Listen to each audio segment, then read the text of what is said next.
Assalamualaikum warahmatullahi wabarakatuh.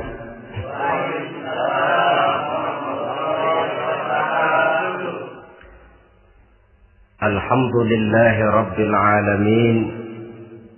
Wassalatu wassalamu ala ashrafil anbiya'i wal mursalin Sayyidina wa maulana Muhammadin wa ala alihi wa ashabihil mujahidin at-tahirin, amma ba'd. Saudara hadirin kaum muslimin rahimakumullah.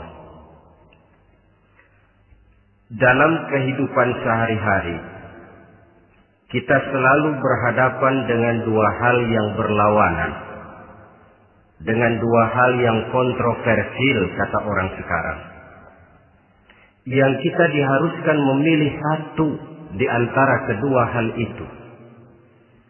Sejak kita bangun tidur sampai kita tidur lagi, selalu kita hadapi dua persoalan itu, yang benar dan yang salah, yang hak dan yang batil, yang pantas dan yang tercela, yang ma'ruf dan yang munkar.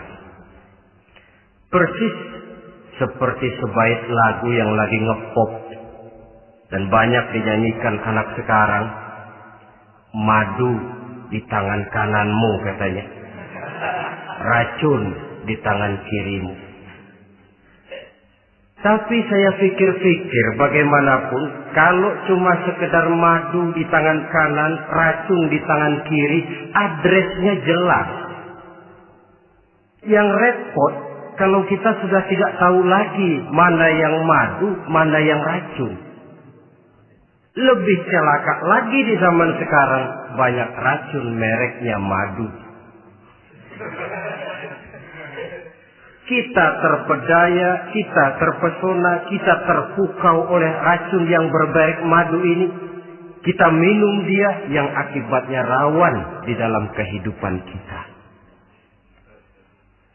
Sangat banyak racun-racun yang terpancang di sepanjang perjalanan hidup kita ini.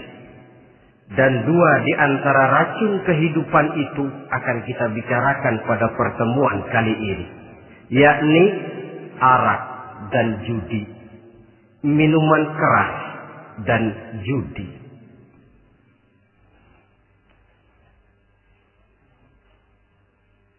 Sebagai yang kita maklum bahwa Islam bertujuan memelihara kemuliaan manusia yang diciptakan fi ahsani taqwim, dalam bentuk yang paling sempurna. Arak atau minuman keras jelas merupakan hal yang merusak dari berbagai aspek kehidupan. Entah kesehatan tubuh, entah pertumbuhan akal, ketentraman rumah tangga, ketentraman masyarakat, bangsa dan negara. Cobalah sejenak kita adakan penyelidikan. Kalau masuk kita ke dalam penjara, melihat sel-sel di sana, berapa banyak yang mendekam di sel karena urusan minuman keras. Masuk kita ke rumah sakit, berapa banyak yang dirawat akibat minuman keras, akibat stres yang dialaminya. Berapa banyak rumah tangga berantakan, berapa banyak pembunuhan terjadi, pemerkosaan terjadi akibat daripada minuman keras ini. Yang paling ironi kalau dia sudah menyerang anak-anak muda kita. Padahal kita tahu remaja, pemuda adalah bentuk miniatur daripada kehidupan suatu bangsa. Akan bagaimana warna Indonesia 20, 30, 40 tahun yang akan datang, remaja dan pemuda kita jawabannya. Bahkan dari segi agama pun, akan bagaimana warna Islam di Indonesia 20, 30 tahun yang akan datang, remaja itu pula jawabannya. Karena itu, tidak terlalu berlebihan kalau saya berkata bahwa untuk menghancurkan Islam di Indonesia ini, tidak perlu menghancurkan pondok pesantren, tidak perlu menutup masjid, melarang pengajian, menyegel musola, tidak perlu. untuk menghancurkan Islam di Indonesia cukup dengan meracuni remaja, pemuda-pemudi Islam di Indonesia. Kalau mereka sudah diracuni, dijauhkan dari agamanya, masalahnya tinggal menunggu pergantian generasi. Maka yang jadi pilot proyek jelas remaja, pemuda, termasuk dengan menanamkan pengaruh minuman keras. Ditanamkan ke tengah remaja kita ini untuk jauh dari tuntunan agama. Hei pemuda-pemuda Islam, kalau kau mau jadi pemuda modern, jangan dekat-dekat ke masjid. Masjid khusus 60 tahun ke atas. Sepertinya di depan masjid itu ada papan pengumuman masjid khusus 60 tahun ke atas.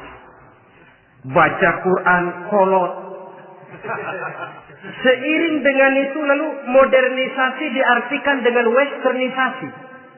Kau tidak akan bisa jadi pemuda modern sebelum semua yang datang dari barat kau telan mentah-mentah. Kau harus bisa bergaul seperti orang barat, berumah tangga macam orang barat, makan minum seperti orang barat. Kalau nyanyi lagu barat yang orang lain gak ngerti, kamu juga gak tahu.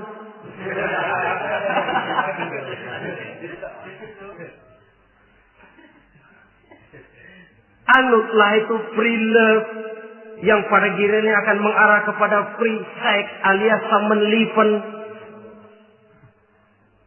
Isaplah itu ganja, morfin, narkotik.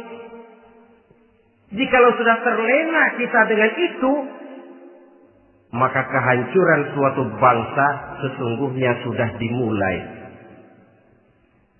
Penyakit minuman keras ini bukan cuma penyakit zaman ini. Masyarakat yang dihadapi oleh Rasulullah Sallallahu Alaihi Wasallam 14 abad yang lalu juga masyarakat yang kemaruk dengan minuman keras. Arab jahiliyah kalau sudah minum arak mabuk, tidak cuma minum, dia mandi pakai arak. Sistem pendidikan yang disampaikan Islam bijaksana. Mula-mula diberikan gambaran bahwa arak itu walaupun ada manfaatnya tapi ada bahayanya, dan bahayanya jauh lebih besar daripada manfaatnya. Tahap kedua diberikan pesan jangan mendekati sholat dalam keadaan mabuk. Padahal sholat 1 hari 1 malam 5 kali artinya makin jauh saja dia dari arak itu. Pada saat kondisi iman sudah memungkinkan, barulah turun vonis bahwa arak itu najis, perbuatan setan, jauhi. Yang ironi yang saya katakan tadi, racun mereknya madu. Kadang-kadang kita dibuai dengan iklan yang tidak mendidik. Saya pernah lihat ada iklan misalnya, Anda ingin modern, majulah bersama minuman ini. Atau minuman ini lambang pergaulan dunia yang maju. Modern diukur dari minuman. Yang jadi korban akhirnya remaja dan pemuda-pemudi kita. Saya teringat satu analisa dari Rasulullah Sallallahu Alaihi Wasallam. Beliau bersabda, Inna min asratis sa'ah. Sesungguhnya di antara tanda-tanda kiamat. Apa kiamat itu? Dalam arti yang umum, kiamat itu saat di mana alam ini hancur, bumi gempa, air laut tumpah ke darat, gunung meletus, planet-planet bertabrakan, lalu semua yang bernama hidup mati. Itu kiamat beneran. Saya nggak mau cerita kiamat beneran, sebab saya sendiri nggak kepengen ngalamin. Yang sering kita ngalami ini kiamat kecil-kecilan, kiamat mini. Apa kiamat mini itu? Hancurnya sendi-sendi kehidupan sosial. Maksiat merajalela, munkarat menjadi-jadi. Yang ma'ruf dianggap munkar, yang munkar malah menjadi ma'ruf. Yang salah disanjung-sanjung, yang benar dicaci maki. Tuntunan dianggap tontonan, tontonan malah jadi tuntunan. Kan kiamat kalau sudah begitu. Pencungkiran nilai. Kenapa hal semacam ini bisa terjadi? Penyebabnya kata Nabi, pertama ayyurfa'al ilmu. Ilmu diangkat oleh Allah. Bagaimana cara Allah mengangkat ilmu dan apa maksudnya itu? Allah mengangkat ilmu itu, saudara, caranya pertama dengan mewafatkan ulama. Makin banyak ulama wafat, makin banyak ilmu ditarik. Yang kedua, kurangnya minat orang untuk belajar agama. Kalau sudah klop macam itu, artinya agama sudah disudutkan ke pojok-pojok kehidupan. Agama cuma sekedar tinggal dekorasi. Agama cuma seminar, cuma kongres, cuma muktamar. Tapi bahwa agama merupakan realita dalam kehidupan, itu tidak pernah terwujud. Kalau ulama sudah tiada, minat orang belajar agama berkurang, maka ajaran Allah tidak lagi didengungkan orang. Dikala itu, wa yuzharul jahlu, akan muncullah kebodohan. Nampak kebodohan di mana-mana. Muncul permitted society, masyarakat yang merasa boleh hidup dengan kaidah serba boleh. Tidak ada halal, tidak ada haram. Tidak ada hak, tidak ada batil. Semuanya serba boleh. Kalau sudah begitu kondisi masyarakat, terjadilah apa yang dianalisa oleh Nabi. Dikala itu, wayaqsu zina. Zina dikerjakan berterang-terangan. Orang sudah tidak punya malu. Hidupnya sudah pakai prinsip punya kuping kebo. Punya muka tembok. Punya kulit badak. Kalau juga dikasih tahu, malu dong kau tinggal serumah belum nikah. Malu sama siapa? Masyarakat. Allah, masyarakat cuek aja.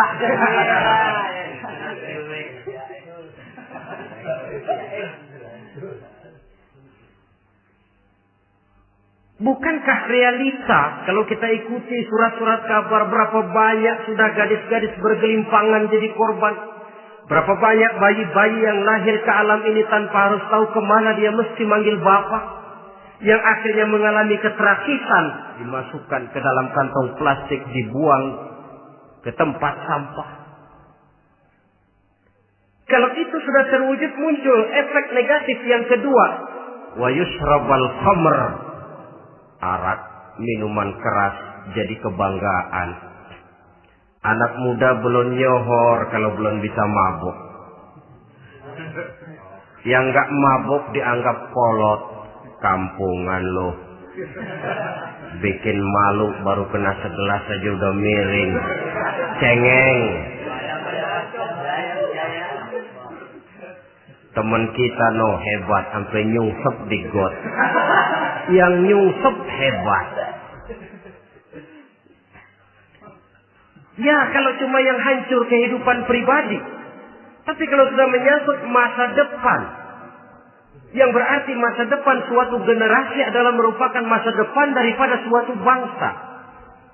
Begitu kerasnya Islam ini melarang minuman keras. Sampai bukan cuma sekedar meminumnya saja yang diharamkan, tetapi juga dilarang mengimportnya, memproduksinya, membuka warung yang menjual minuman keras atau bekerja di tempat penjualan minuman keras. Ada juga yang nyerempet-nyerempet, Pak, kalau sedikit kan nggak apa-apa, nggak mabuk ini. Nah, saya ingatkan hadis Nabi diriwayatkan oleh Imam Ahmad, Abu Daud dan Tirmidzi. Nabi bersabda, "Ma askara katsiruhu faqaliluhu haramun." Apa yang banyaknya menyebabkan mabuk, sedikitnya pun tetap haram hukumnya.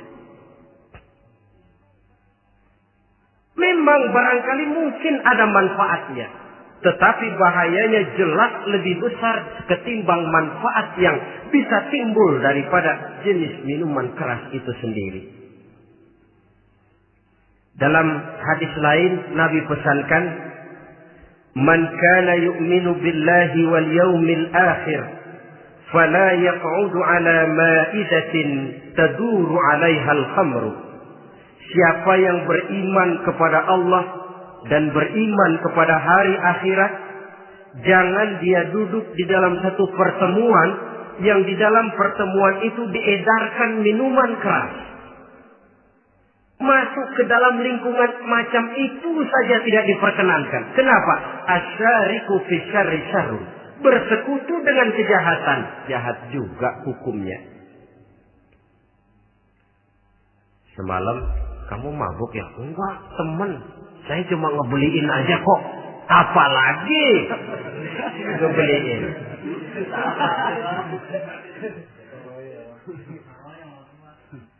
Sebab apa? Dalam keadaan mabuk, orang tidak lagi bisa berpikir secara logik.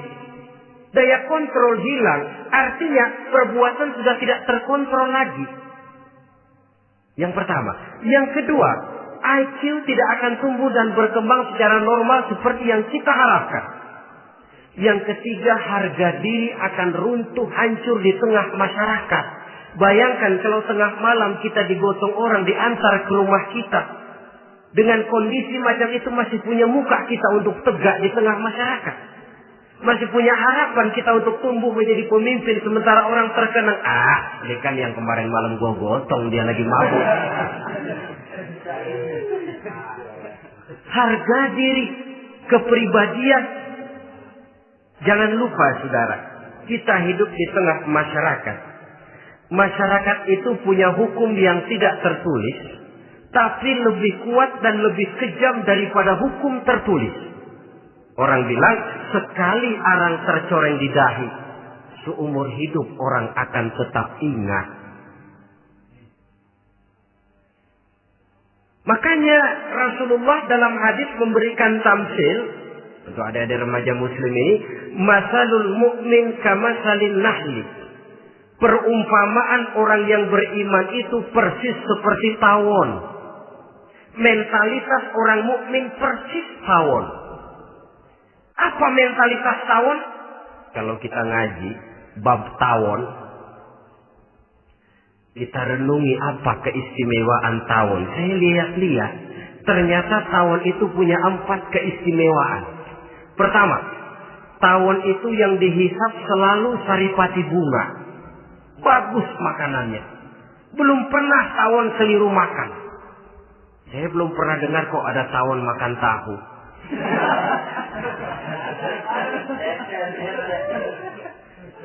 Yang dimakan selalu saripati bunga. Artinya apa? Orang mukmin perutnya itu perut selektif. Yang dimakan yang baik-baik, yang diminum yang baik-baik. Yang baik menurut agama itu adalah yang halal, thayyibat. Perutnya selektif, bukan perut asbab. Kalau asbab puntung apa saja masuk ke dalamnya. Tapi mukmin perutnya ini selektif. Daging kambing masuk, tahu masuk, kangkung masuk, kodok minggir. Air kelapa minum, kopi minum. Tapi kalau sudah berbau minuman keras, minggir. Sebab apa? Makanan dan minuman yang kita masukkan ke dalam perut besar ini akan digiling dalam perut besar, akan melahirkan energi, menggerakkan sel-sel pembuluh saraf. Kalau makanan dan minuman itu terdiri dari yang haram, energi yang ditimbulkan olehnya energi yang haram, mempengaruhi sel-sel pembuluh saraf. Orang akan cenderung berpikir yang haram kalau terlalu sering memakan makanan haram. Kalau sudah berpikir kepada yang haram, perbuatan pun akan mengarah kepada yang haram juga. Contoh kecil aja dah. Ada nggak maling mikirin majelis taklim? Karena yang dimakan lebih banyak yang haram, yang dipikir paling-paling nanti malam rumah siapa lagi nih ya? Sudah mengarah ke sana.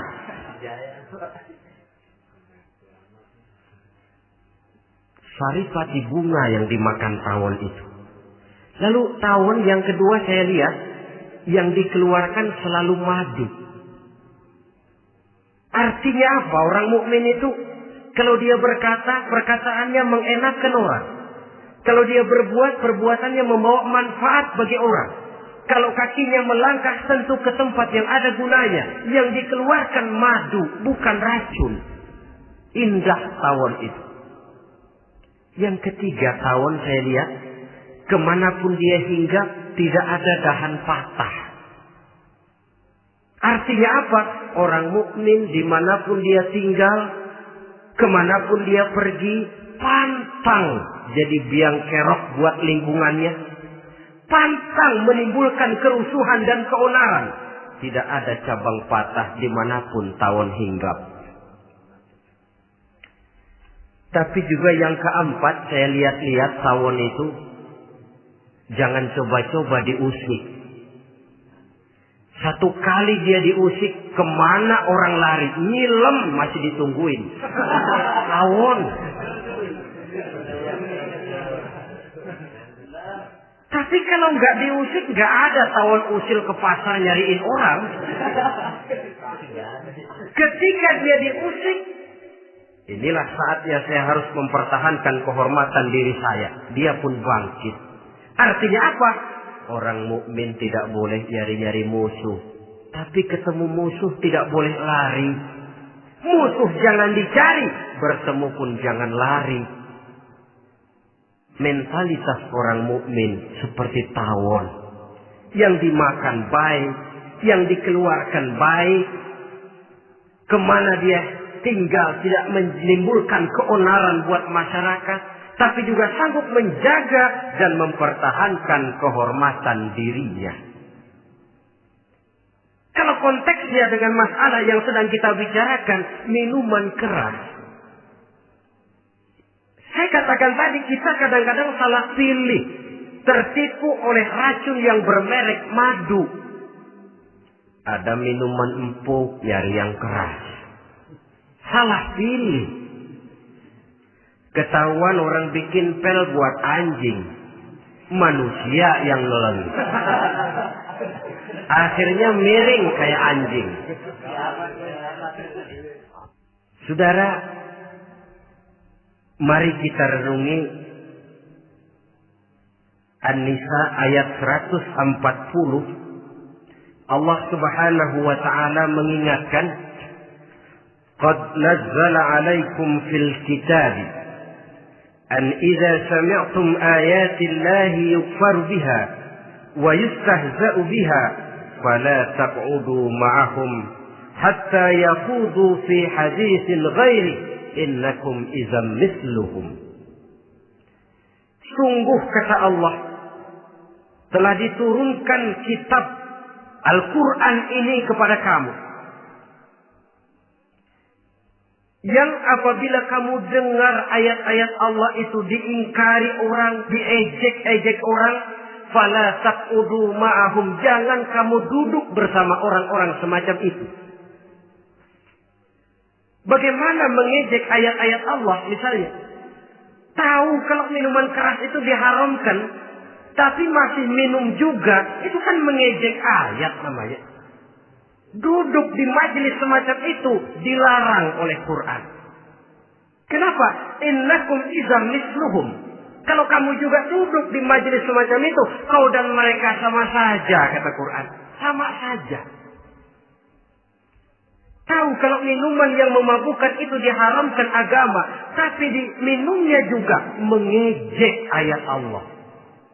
Duduk di tengah kelompok mereka berarti ikut mengejek ayat Allah. Dekat saja pun jangan, entahlah lagi sampai meminumnya. Maaf, bukankah Allah menurunkan Al-Quran kepada manusia, kata Imam Al-Ghazali, persis, maaflah, seperti gubernur bikin surat kepada Pak Lurah. Dalam suratnya Pak Gubernur bilang, Pak Lurah, tolong carikan tanah di daerah Kebayoran untuk sekolah 6.000 meter. Pak Lurah dapat surat dari Pak Gubernur, bangga bukan main. Itu surat sore, pagi, siang, malam dibaca. Ditaruh di tempat yang tinggi. Diberikan minyak wangi, mau diambil, dicium dulu. Dibawa dengan penuh hormat dan hati-hati. Tapi tanah yang dipesan Pak Gubernur tidak dicari-cariin. Penghargaan macam apa ini? Nanti Gubernur cek, Pak Lurah, siapa? Sudah terima surat saya? Sudah Pak, sudah. Bagus. Lalu bagaimana? Aduh Pak, surat Bapak sore pagi siang malam saya baca. Bagus. Apalagi Lurah? Surat Bapak saya taruh di tempat yang tinggi Pak. Saya pakai minyak wangi. Mau saya ambil, saya cium dulu. Saya bawa dengan penuh hormat dan hati-hati. Bagus Lurah. Kau memang hormat sama atasan. Cuman Lurah, tanahnya udah dicariin belum? Nah yang itu belum tuh Pak. Belum. Kata Gubernur, bagus Lurah, besok berhenti lo ya.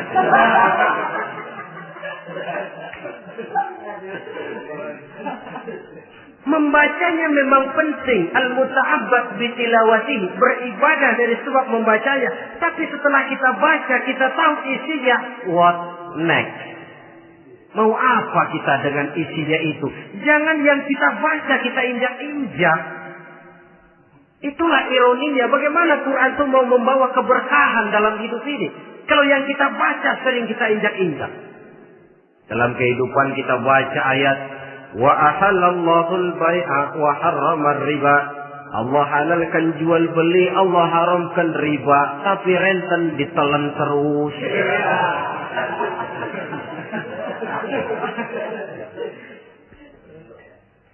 Kita baca ayat wa'tasimu bihablillahi jami'an wa la tafarraqu. Berpegang teguhlah kamu kepada tali Allah, jangan bercerai-berai. Tapi sesama muslim pelotot-pelototan jalan terus. Janganlah yang sesama muslim kadang-kadang yang mengklaim dirinya sebagai pemimpin Islam kelihatannya juga sikut-sikutan jalan terus.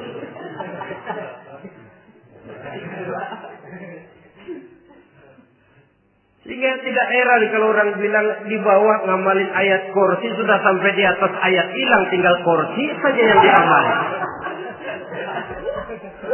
Ironi dan menyedihkan. Perjalanan panjang memang saatnya kita menunggal dengan Al-Quran ini. Tetapi prosesnya memang harus kita mulai dari sekarang. Perkara kapan proses ini selesai, itu bukan masalah kita. Tapi bahwa kita sedang memulai suatu proses, itulah yang diharapkan. Hadirin yang saya hormati, oleh karena kerasnya peringatan Islam terhadap minuman keras, pernah satu hari seorang lapor kepada Khalifah Umar bin Abdul Aziz bahwa ada sekelompok orang berkumpul meminum minuman keras. Kata Khalifah Umar bin Abdul Aziz, zerah mereka, hukum, cepat. Ya Khalifah, kenapa? Di tengah mereka ada juga orang yang Ramadan biasa puasa. Begitu, iya, yang biasa puasa duluan hukum. Kenapa? Mengerti memang lebih besar resikonya daripada tidak mengerti. Kalau yang tidak mengerti dilatar belakangi oleh kebodohan, barangkali masih bisa ditolerir, masih bisa dimaklumi. Ini toh sudah tahu mau puasa, kenapa berkumpul di majelis yang ada minuman keras? Tapi memang kelompok ini kan memang selalu ada. Kita lihat dalam masyarakat itu kan ada 4 kelas. Pertama, ada orang yang tahu perintah dan tahu larangan. Ini the first class, kelompok terbaik. Perintah tahu dia kerjakan, larangan tahu dia jauhi. Ini orang terbaik. Yang kedua, ada orang tahu perintah tapi tidak tahu larangan. Perintah tahu, larangan tidak tahu. Sholat mau, puasa mau, zakat fitrah bayar, nyolong mau, mabuk ayo. Perintah tahu tapi larangan tidak tahu, akhirnya semua dikerjain. Barangkali yang rada bingung malaikat bagaimana nyatatnya ini. Kotor absen. Gelas yang ada di hadapan saya ini, kalau semua diisi air putih macam ini, kan jelas bisa diminum orang. Kalau semua diisi bensin, jelas bisa diminum motor. Tapi kalau separuh diisi air putih, separuh diisi bensin, kacau. Kalau gelas yang ada di hadapan saya ini sepenuhnya diisi air putih, jelas bisa diminum orang. Kalau sepenuhnya diisi bensin, juga jelas bisa diminum motor. Yang repot kalau separuh diisi air putih, separuh diisi bensin. Kacau statusnya. Orang minum mabuk, motor minum pun mogok. Dijual juga tidak laku barang campuran. Inilah makna pernyataan Allah, wala talbisul haqqa bil batil. Jangan kamu campur adukan antara yang hak dan yang batil. Perintah dikerjakan, larangan pun dikerjakan juga. Kelompok ketiga, ada pula manusia yang tahu larangan tapi tidak tahu perintah. Larangan tahu tapi perintah tidak tahu. Jahat sama tetangga tidak, mencuri tidak, mabuk tidak, zina tidak, sholat tidak, puasa tidak, polos. Semua serba tidak. Dan yang terakhir, kelompok keempat, perintah tidak tahu, larangan pun tidak tahu. Ini masuk kelompok makhluk gratis. Misalnya kambing, ayam, kerbau, itu kan makhluk-makhluk yang memang perintah tidak tahu, pun larangan juga tidak tahu. Nah, dalam hubungannya dengan ini, saya mengajak, marilah kita berusaha sekuat mungkin menjauhkan diri dari minuman keras yang jelas bahayanya dengan hidup tidak jauh dari bimbingan agama.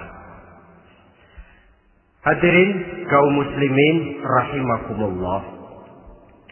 Kawan seiring dan sejalan dari minuman keras, judi namanya. Saudara kembar barangkali. Yang satu sering menimbulkan yang lain, tetapi bukan tak jarang keduanya berjalan berdampingan. Posisi judi dan arak ini dalam Quran sama bahayanya. Apa sebab? Mentalitas judi adalah mentalitas sirkel, lingkaran setan. Artinya, yang menang biasanya ketagihan, yang kalah biasanya penasaran. Ini yang menyebabkan orang tidak mau berhenti. Kalau dia menang, dia ingin mencoba untuk menang dalam jumlah yang jauh lebih besar lagi. Kalau dia kalah, dia penasaran, kenapa hari ini kalah? Barangkali sial, besok malam saya tebus. Mental semacam ini memang sulit untuk berhenti. Kenapa judi diharamkan dalam Islam? Pertama, seorang muslim di dalam berusaha mencari harta, dia harus mengikuti sunnatullah. Kata kita orang muslim, hukum alam kata orang sekarang, natural of law bahasa kerennya. Berusaha menurut hukum kausal, memasuki rumah dari pintunya, menunggu suatu akibat dari sebab yang kita lakukan. Bahwa kalau begini, mesti begitu. Karena kita memang terikat oleh permainan yang disebut hukum alam ini. Hidup bukan undian, jangan mengharap untung besar tanpa mau peras keringat. Satu pagi, Khalifah Umar bin Khattab radhiyallahu an masuk ke masjid. Beliau lihat ada orang sedang berdoa khusyuk betul. Ditunggunya 2 menit, 3 menit, sampai 10 menit lebih belum juga selesai. Agak lama orang itu berdoa. Selesai berdoa, dihampiri orang itu oleh Sayyidina Umar. Beliau tanya, saudara, lagi apa tadi itu? Berdoa ya Khalifah. Minta kepada Allah? Tentu minta kepada Allah. Minta apa kan? Minta rezeki. Sudah lama? Dari tadi habis sembahyang subuh. Dapat? Belum. Ya memang kata Sayyidina Umar, inna sama la tumtiru zahaban wala fiddatan. Langit itu tidak mungkin akan menghujankan emas, tidak mungkin pula menghujankan perak. Jadi orang dilarang duduk bermalas-malas menunggu keajaiban yang datang dari langit. Karena memang hidup ini bukan undian. Jadi jangan mengharap untung besar tanpa mau peras keringat. Di dalam berusaha kita terikat oleh sunnatullah. Kalau begini sebab penyebabnya, akan begini akibat yang ditimbulkannya. Yang kedua, Islam menjadikan harta manusia itu sebagai benda berharga yang dilindungi. Mengambilnya dengan judi termasuk memakan harta orang lain dengan cara yang batil. Yang ketiga, judi itu sendiri dapat menimbulkan permusuhan dan pertentangan antara para pemain itu sendiri. Meskipun kelihatannya kompak duduk dalam satu meja yang saling berhadap-hadapan, yang kalah kelihatannya pasrah, tetapi kan itu cuma kulit permukaan. Batinnya bagaimanapun juga yang kalah itu tetap mendendam. Sedangkan yang kalah di samping mendendam juga mengomel, mencaci mungkin. Ya lawan bermainnya, ya mungkin juga dirinya sendiri. Dan yang keempat, judi itu merusak aktivitas hidup. Membuat orang membuang waktu dengan tidak terasa. Dan yang pada gilirannya melupakan orang kepada tanggung jawab. Wah, kalau sudah memegang kartu, konon kabarnya, saya sendiri alhamdulillah belum pernah. Lupalah orang anak, lupalah orang kepada istri, lupalah orang kepada tanggung jawab. Waktu pun berlalu tanpa terasa. Apalagi kalau sudah diiming-iming oleh gambaran akan memperoleh keuntungan yang besar. Termasuk di dalam judi itu undian, apapun namanya. Yang usaha ke arah ini seharusnya tidak dipermudah, walaupun dengan embel-embel dana kemanusiaan, sumbangan sosial. Saya tidak begitu yakin, saudara, bahwa bangsa Indonesia ini sudah begitu menipis rasa kemanusiaannya, sehingga untuk berlaku sosial mesti diimbangi dengan hadiah sekian juta rupiah. Saya tidak percaya bahwa umat Islam di Indonesia sudah begitu tipis rasa kasih sayangnya kepada sesama, sehingga sulit mengeluarkan bantuan kalau tidak diimbangi dengan hadiah yang sekian puluh juta rupiah. Yang saya khawatir apa? Pada gilirannya di negeri ini akan makin banyak penghayal-penghayal kelas berat. Tukang-tukang lamun kelas tinggi. Yang hidup cuma ngumpulin jikalau. Jikalau, andai kata, umpama misalnya. Orang sudah kemana-mana kita masih menghitung jikalau.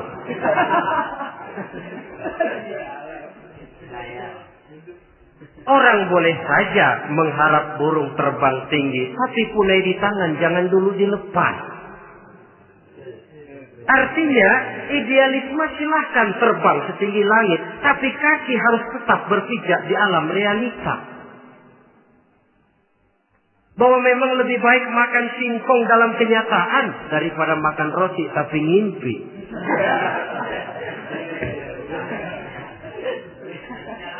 Kadang anaknya menangis, Pak minta jajan, ada uang 200 rupiah. Sudahlah sabar, kau jangan jajan, nanti bapak beliin kalau tembus 100 juta nih.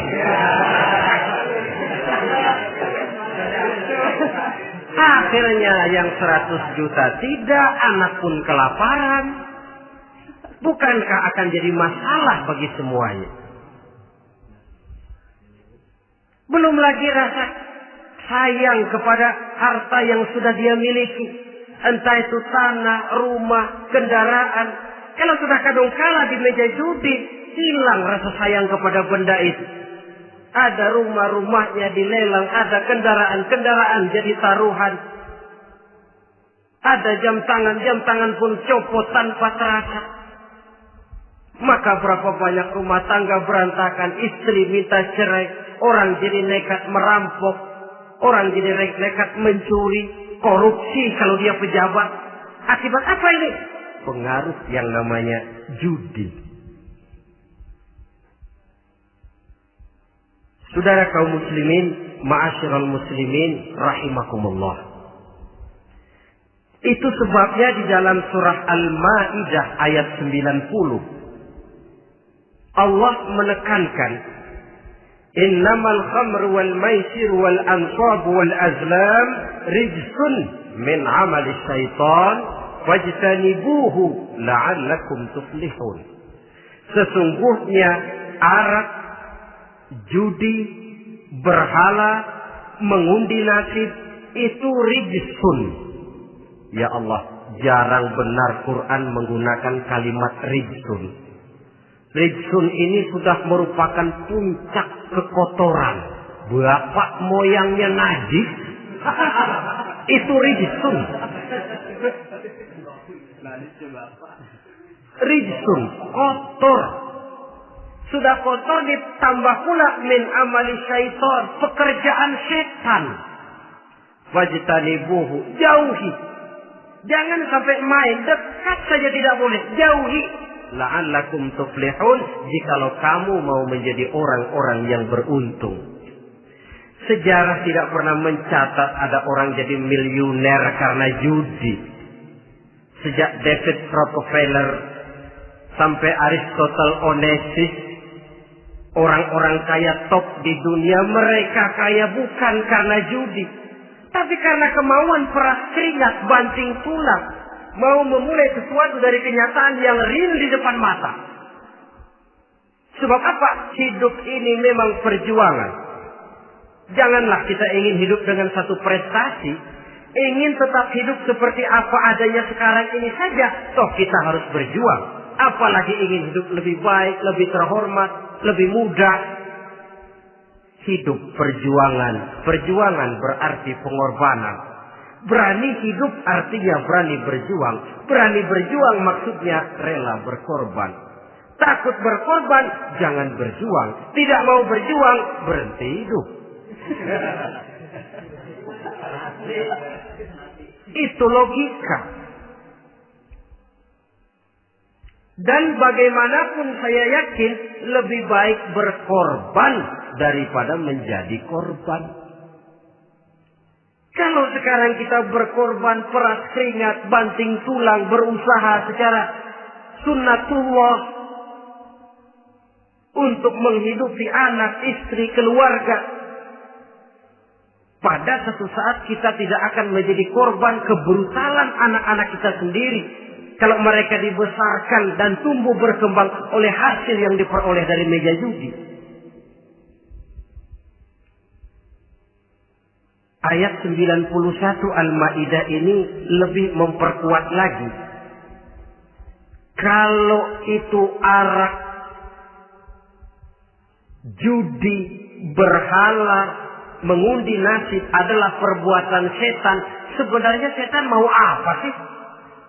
Ayat 91 menegaskan, innama yuridu syaitanu ayyuqi'a bainakumul adawata wal baghdha'a fil khamri wal maisir. Yang dimaui setan itu tidak lain supaya dengan arak dan dengan judi timbul rasa permusuhan, sikap memusuhi, saling marah di antara kamu. Coba, biasanya dalam meja judi sudah loyo, waktu juga sudah berlarut-larut. Yang menang mau berhenti, apa yang kata yang kalah? Berhenti dah, gue wacok loh. Enak bener, gue lagi kalah, lu berhenti. Coba, kira-kira kapan akan selesai permainan? Akan timbul permusuhan, akan timbul rasa dendam, kesumat yang ditanamkan oleh setan.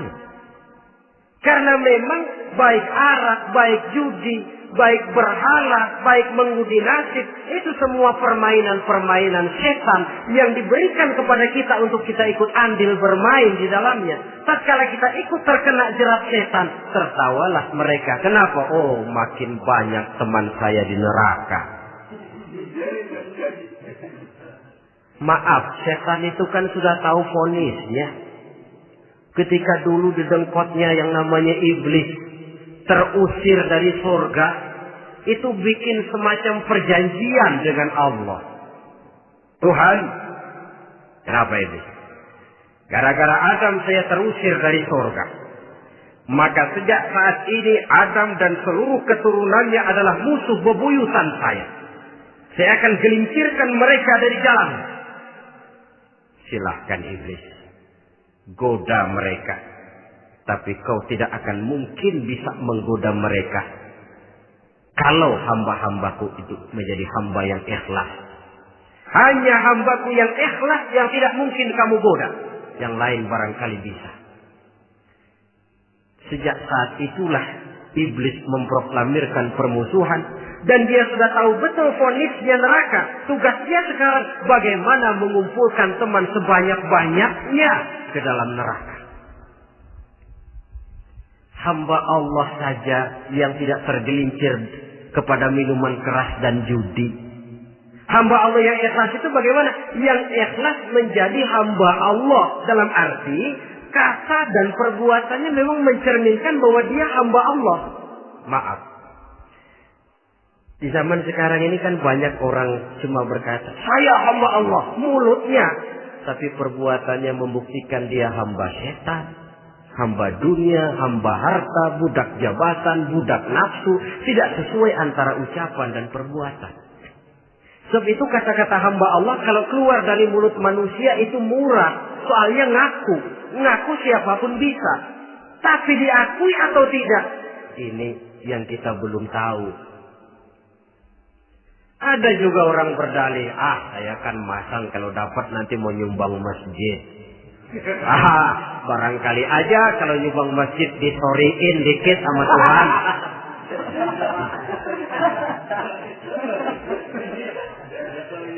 Apa bisa begitu? Saudara, kita tidak mungkin mencuci kain dengan air najis. Innallaha thayyibun, kata Nabi, la yaqbalu illa thayyiba. Allah itu baik dan hanya menerima yang baik. Bahwa dalam Islam tujuan yang baik harus dicapai dengan prosedur yang baik. Bahwa niat menyumbang masjid bagus, tapi hasil daripada judi atau undian tidak akan menyampaikan kita kepada tujuan itu. Tidak boleh mencuri kain walaupun niatnya untuk sholat. Kalau nyolong kain niatnya buat sembahyang, dimaafin kali. Walaupun sholatnya sah, mencuri kainnya tetap saja dosa. Islam tidak menghalalkan segala cara untuk mencapai suatu tujuan. Bahwa tujuan yang baik harus dicapai dengan cara yang baik juga. Dan penyakit judi ini juga bukan penyakit baru. Sejak dulu. Masa jahiliyah judi mereka. Saya kira kalau Las Vegas, kota judi Amerika saja barangkali masih kalah dengan cara judi jahiliyah dulu. Mereka kalau sudah judi itu uang. Habis uang ada punya tanah pasar, taruhan. Habis tanah ada rumahnya dipasang. Apalagi yang ada? Ternak unta dipertaruhkan. Harta habis, rumah ludes, kebun binasa. Ada istri juga dipasangin. Judi.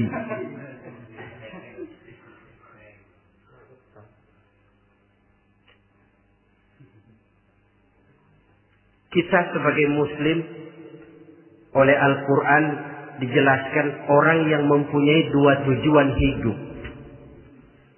Pertama tujuan jangka pendek.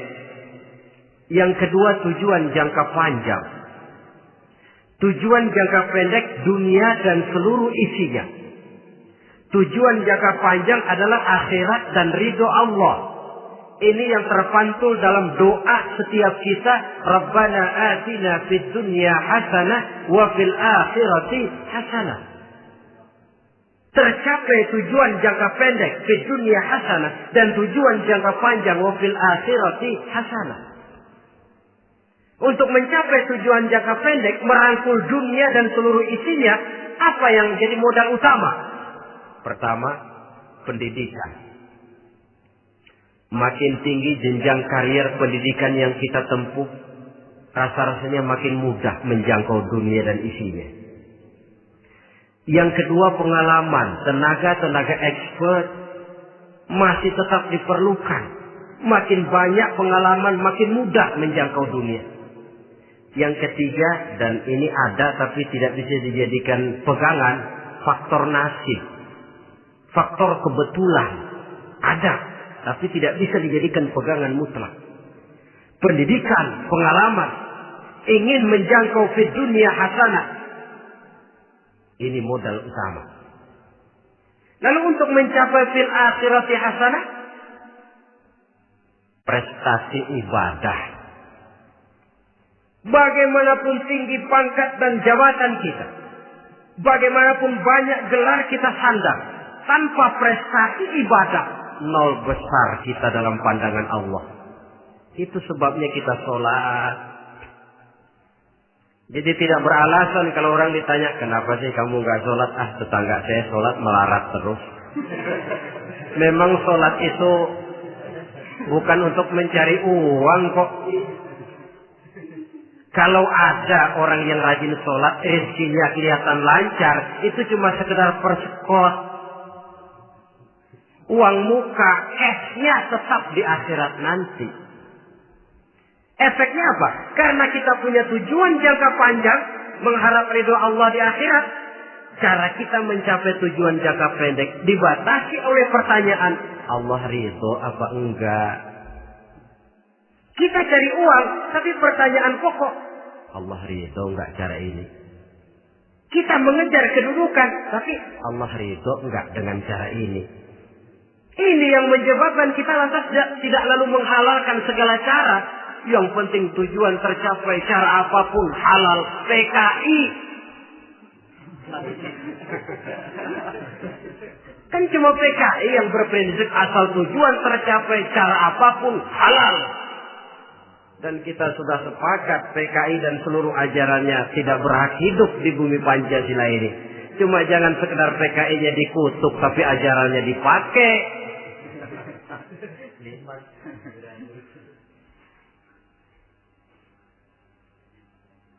Nah, untuk mencapai dua tujuan ini, Islam mengajarkan sistem keseimbangan. Sehingga Nabi sabdakan, "I'mal li dunyaka ka'annaka ta'ishu abada, wa'mal li akhiratika ka'annaka tamutu ghada." Bekerjalah buat duniamu seolah-olah kau akan hidup untuk selamanya, tetapi bekerjalah untuk akhiratmu seolah-olah kau akan mati besok. Jadi kalau kita sudah sholat menghadap Allah, usolli fardhu maghrib, Allahu Akbar, ingat seolah-olah kita akan mati besok supaya timbul khusyuknya. Tapi kalau kita sudah bekerja, kuliah, bekerja, belajar di tempat tugas, ingat seolah-olah kita akan hidup selamanya supaya timbul gairah kerja. Jangan dibalik. Di kantor ingat mati, lemas terus. Ngapain kerja sungguh-sungguh bakalan mati. Lagi sholat ingat Duta Merlin, Altiron Plaza. Ya kacau. Salah pasang, tidak pada tempatnya. Untuk mencapai di dunia hasanah ini, Islam mengajarkan tempuh jalur yang mengikuti sunnatullah. Itu yang dihargai oleh agama. Terikat oleh hukum kausal bahwa kalau ini yang saya usahakan hasilnya akan begini. Perkara nanti hasil tidak seperti yang kita harapkan, baik sangkalah kita kepada Allah. Sebab kita tidak tahu rahasia apa di belakang itu. Kadang orang mengeluh, habis saya rajin sholat tapi rezeki seret, berhenti aja dah. Kita tidak tahu rahasia di belakang itu. Pernah hadirin, satu hari seorang petani, dia selesai bekerja di ladang, istirahat. Dia tidur di bawah sebuah pohon beringin. Di sebelah pohon beringin itu ada pohon labu. Dia berpikir, kalau saya lihat-lihat Tuhan nggak adil katanya. Masa pohon beringin pohonnya besar, buahnya kecil. Pohon labu pohonnya kecil, buahnya gede. Tuhan bukan arsitek ulung ini.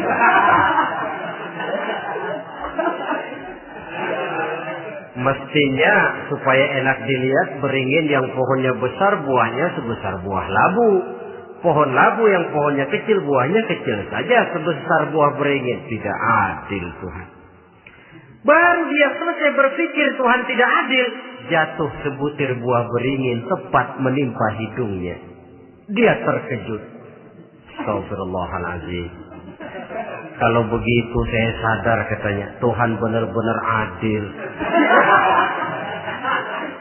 Coba kalau buah beringin segede buah labu, waduh kayak apa muka saya ini.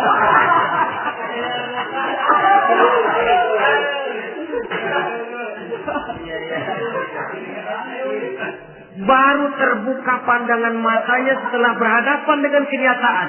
Baru keluar respek. Allah benar-benar adil. Padahal semenit yang lalu dia masih berkata, Tuhan bukan arsitek ulu.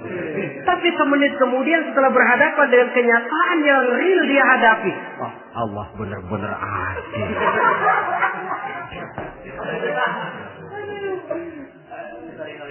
Itulah kehidupan ini.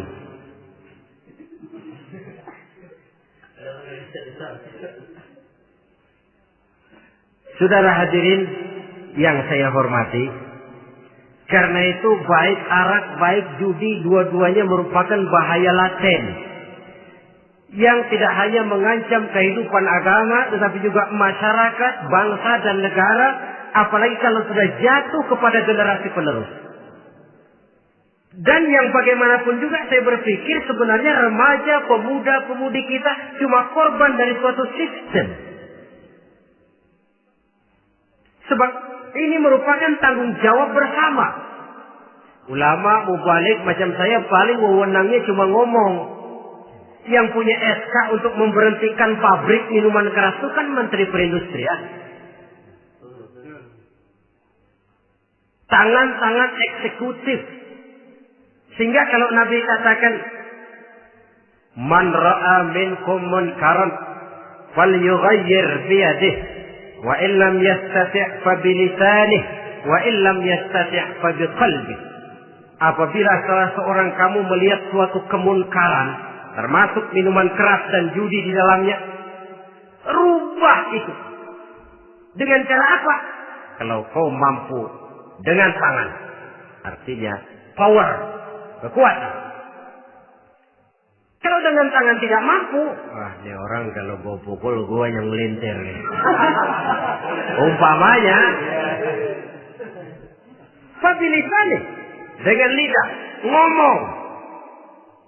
Mas, saya senang sampean tinggal di sini, kampung kami tambah warga, tapi tolonglah jangan bawa pengaruh yang tidak baik. Kalau ternyata bicara pun tidak berani, fabiqalbi, cukup dalam hati, sekurang-kurangnya tidak ikut membenci kemungkaran dalam hati, itulah kadar iman yang paling lemah. Ini secara umum. Tapi kalau hadis ini kita mau adakan semacam, katakan description of job, bahasa kerennya, kita adakan pembagian tugas. Siapa yang harus merombak kemungkaran dengan power? Penguasa, pemerintah, sebab dia punya aparat. Siapa yang merombak kemungkaran dengan lidah?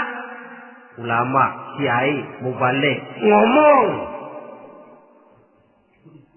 Siapa yang hanya merubah kemungkaran dalam hati? Kita umumnya rakyat lemah ini. Yang mau ngomong gak berani, tapi hati pegel. Nah, kalau sudah ada pembagian tugas semacam itu, insya Allah masing-masing akan berjalan pada relnya, dan pada akhirnya selamatlah kita, bangsa Indonesia, umat Islam pada khususnya, dari bahaya, baik bahaya minuman keras maupun bahaya judi. Menyelamatkan bangsa dan yang lebih lagi menyelamatkan masa depan kita. Sekianlah saudara pertemuan kita pada saat ini. Mudah-mudahan ada manfaatnya. Terima kasih atas segala perhatian. Mohon maaf atas segala kekurangan. Usikum wa nafsi bitaqwallah. Wassalamualaikum warahmatullahi wabarakatuh.